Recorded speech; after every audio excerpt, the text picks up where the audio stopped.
man, December 19th, such a gorgeous day. And just thinking consciously about every organism around. It's just, we get caught up in daily life. It's interesting, like so much beauty, but because you are overwhelmed by it, you kind of take it for granted, you know what I mean? Anyway, I'm also paying attention to this tiny little newborn baby. That kid in the tie-dye was just like walking the baby. Anyway, just like really carelessly, and I was like, oh my gosh, it's kind of crazy. But imagine being that little baby, just taking everything in wide-eyed. Like, what is all this? Like, it's just overstimulating. But anyways, the main reason I wanted to make this video is because I want to read this very cool insight I've been pondering about and this is on my Intentional Living Discord. What I like to do is put like really great things to make you think about life, and what videos and the links to them and whatnot. But think about this and how it relates to your own personal experience or experiences you are having. We are eternal in our souls. We die, we go on to our true home, where everything is eternal. While this earth seems like a paradox, being slow, I mean, it sure does for me, everything, the routine day to day, it seems so slow, and sometimes feeling as if, what is the point to all of this? That for me, specifically, it makes me feel like that, right? What if this is the only place in the whole universe where we can experience everything being temporary, since on the other side, everything is eternal?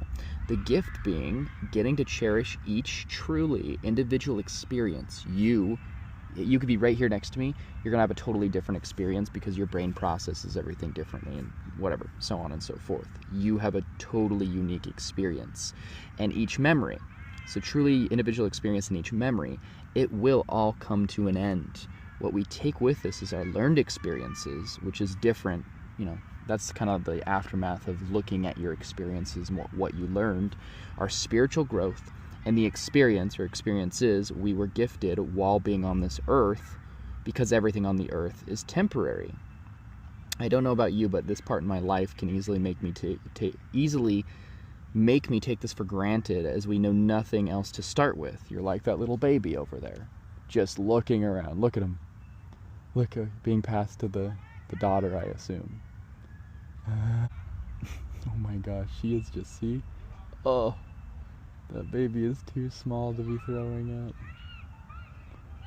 It's fine. Oh my gosh, the way she's holding him. Hold his legs. It's funny. But anyway, some little human like that. Let me get back here. Where was I? Temporary. While being on Earth, because everything on Earth is temporary. I don't know about you, but that part of life can easily make me take this for granted, as we know nothing else to start with. But really thinking about this and viewing it from this viewpoint, it surely seems like this is the entire gift, a place where all things come to an end and you get to receive a fully individual experience. And then I just put your God character is truly, this God character is truly a cryptic energy. And I've actually been viewing God as an energy. God is in everything. God created everything, right? But it's not our simpleton minds. We can't wrap our brains around that super simplistically, so we create a bearded man. Anyways, to go on, your brain, this is something kind of subsequent. Your brain is a supercomputer sponge. However and whatever you choose to believe in will become your reality. Literally, if you're right here next to me and you don't believe in something, and I beat it into you with repetition, we practice and all this stuff, that will be your reality. There is no right or wrong way of doing things, but simply different pathways. This is truly an amazing insight, because this means you can genuinely craft how you wish to see the world, and in turn, it will become your reality. Whatever the story you tell yourself will become your reality. And I like that because, like, for example, for me, when I was a young kid, I played baseball and all these things, and I was actually a very pissed off kid. You wouldn't know this knowing me now, but I was angry at the world.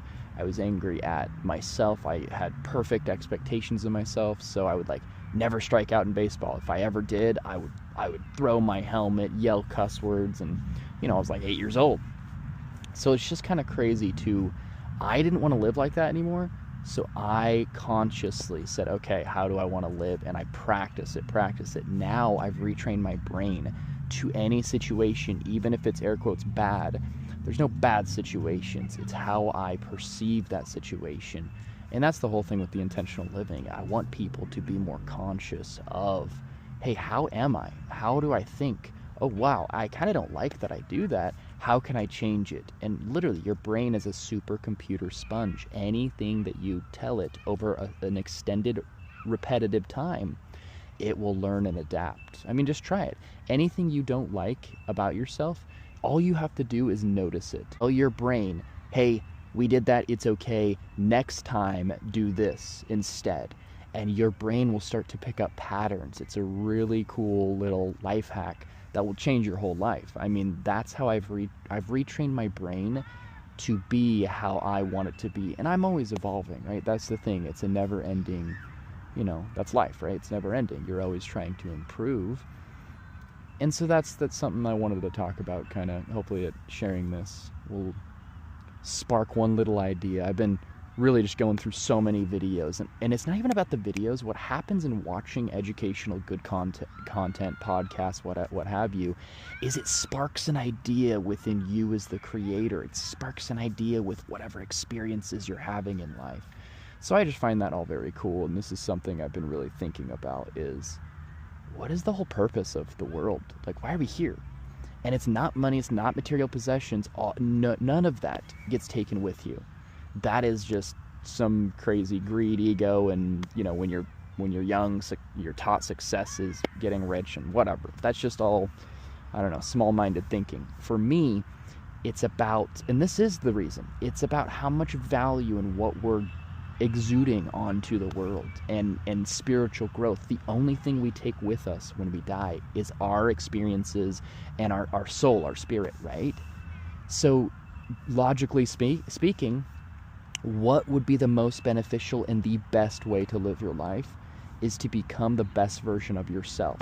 And that's the whole reason for the intentional living. That's what I'm trying to do, and make it an easy, like, everyone is so busy in their lives, so this intentional living thing will literally be like, hey, 2-3 minutes a night, just fill this out, and then let us do the rest. And over time, we'll illuminate, hey, this is the type of person, here's some patterns we're noticing, and visualize, oh, wow, like I said prior, oh, I kind of don't like this about myself. I want to change that. And then whether I help you or whatever, we help you, or, it's just all helping each other to be guided to what? Becoming the best version of yourself.